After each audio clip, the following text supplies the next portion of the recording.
Hi all, I'd like to do a new series covering the most talented chess players of all time. By talented I mean naturally talented, so maybe they couldn't be bothered to be assiduous in their chess education. They spent a lot of time playing tennis or socialising. Like for example Capablanca, apparently.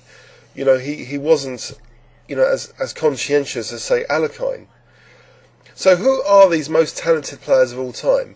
On letsplaychess.com there was a poll about this, and the top ranking, Fischer, followed by Capablanca, followed by Morphy, then came Kasparov, then Tao, then Alekhine, and then someone you may have never heard of before, Mir Sultan Khan. So between 1905 and 1966, Mir Sultan Khan was actually considered one of the strongest chess masters of his time from Asia. He was born in the part of India which is now part of Pakistan, and he was brought to England by his master in 1929. Slavery was part of that era. Remarkably, he won the British Championship on 3 occasions: 1929, 1932 and 1933. By the way, on one of those occasions he won it when it was played in London. So he also represented England in the Chess Olympiads of 1930, 1931 and 1933. So really, in less than 4 years since coming to Europe, he rose to the top of the chess world, playing with great masters. He's played with Alekhine, he's played with Capablanca, Juve, Nimzowitsch and Rubinstein.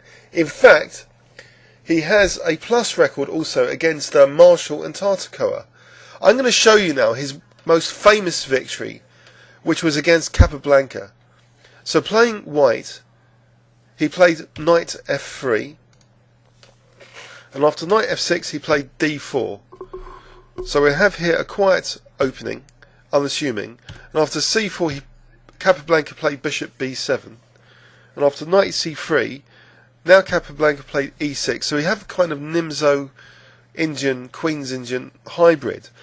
But Sultan Khan didn't want the pin on his knight. He played a3, and Capablanca he played now d5. So kind of a Tartakower system with that bishop on b7. We have some exchanges in the centre, and now bishop g5. And the rest of the game is a very long game. And to break up these 65 moves, I'm going to try and emphasise the mini plans which I believe Sultan Khan had in mind to some extent. So his first plan was letting black, Capablanca, establish a seemingly strong knight outpost on e4. So he played here bishop f4, and perhaps Capablanca's next move was far too committal. Maya played queen c2 and Kappa played f5, so he's committing this pawn structure, and also he's potentially got a dark square hole on e5. So how does Sultan Khan exploit this? Well, actually he finds a tactical opportunity now to pounce into the black position with knight b5. So maybe, Capablanca has messed up in allowing this. If a6, for example, then queen takes c7 might be strong for white. Stronger actually than knight takes c7. Let's not get into that. Let's have a look at really what happened in broad terms now. Bishop d6. So Maya collected the 2 bishops and now played h4. He's not that desperate to castle at the moment. He's first going to put pressure on d5 and now on the e4 knight. And the interesting thing now about this simplification, after f takes e, bishop e2, Maya now has an opportunity to gain space on the king side without castling with g4, g5, and gain an advantage basically out of the opening. So he's playing this opening very dynamically in a way, not castling routinely, playing the position. So after rook c6 he plays g4. So in a way this is kind of modern dynamic play we're witnessing here. But Maya wasn't influenced by theory. You know, he was illiterate. He couldn't read the chess books. So basically, he just, you know, increased the space on the king side. An intuitive thing to do, not worrying about castling. And also threatening now, potentially to play queen takes d5. In fact, he could have got away with queen takes d5 immediately here, according to Ribka. It's okay. King h8 and then queen back to b3. But actually, he first played bishop g4, so putting more pressure on Kappa, who actually decided now to give up his 2 rooks for the queen. So after king d2, Kappa went in for this position, where he's given up both rooks. And now it's instructive how Maya squeezes Kappa on both sides of the board. So first of all, he defends these immediate threats on the queen side, evicts the queen from the queen side, and now the queen comes to sort of be harassing on the king side, but to no avail. So the first plan now is the blocking on the king side, with the target plan of h6 at some point to lock the king side pawn structure. So h6. And now we see a similar plan occurring now on the queen side, where the queen side pawn structure gets locked. So black really hasn't got any counterplay from his pawns. So we had a similar game recently of Michael Adams playing on both sides of the board like this, and making sure black didn't have any pawn structure counterplay.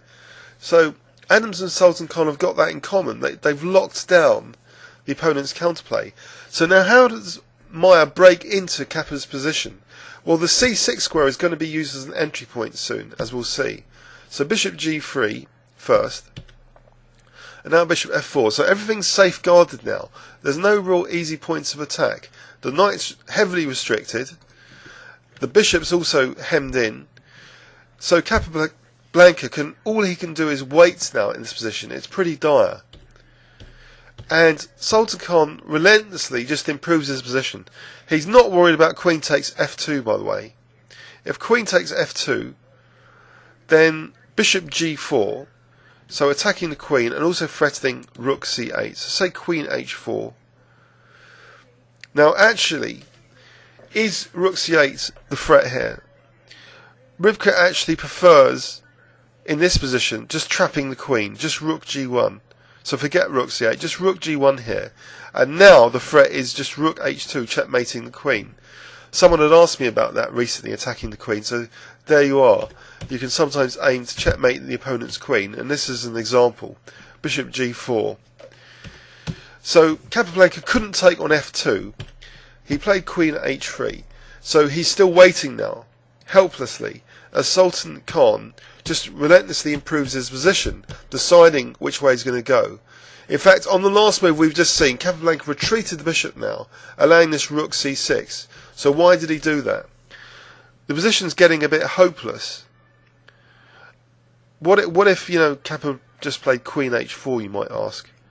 Well, here, bishop g4 according to Ribka, king e7, and the queen has actually been checkmated.